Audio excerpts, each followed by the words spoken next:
அனைவருக்கும் வணக்கம். இது போன்ற நம்ம சுருள் பொடி கூடயும் நம்ம வச்சுக்கலாம். ஆனால் அது உச்சப்பகுதியில் வைக்கும் பொழுது ஒரு பெரிய வடகிழக்கு பகுதியில் மட்டும் இந்த போரிய அமைப்பில் உச்சப்பகுதியில் வைக்க முடியாது. மீதி தென்கிழக்கில் வடமேற்கில் நிச்சயமாக இந்த மாதிரி படி அமைப்புகளை நம்ம வச்சுக்கலாம். ஆனால் வடகிழக்கு பகுதியில் மட்டும் இது போன்ற உச்ச அமைப்பில் படிக்கட்டு வைக்கக்கூடாது.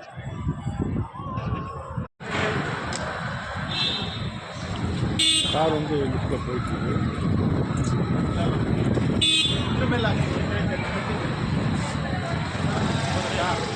கார் வருது இப்போ அடுத்த கட்டத்துலேருந்து.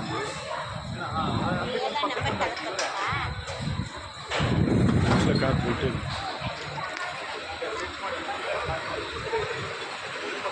வணக்கம். நம்ம இது போன்ற பிளேட்டில் கூட நம்ம படி அமைக்கலாம். ரொம்ப அற்புதமாக இருக்குது பாருங்கள். நிச்சயமாக நம்ம ஒரு சில விஷயங்களை அமைக்கிறோன்னா எதில் வேணாலும் அமைக்கலாம்.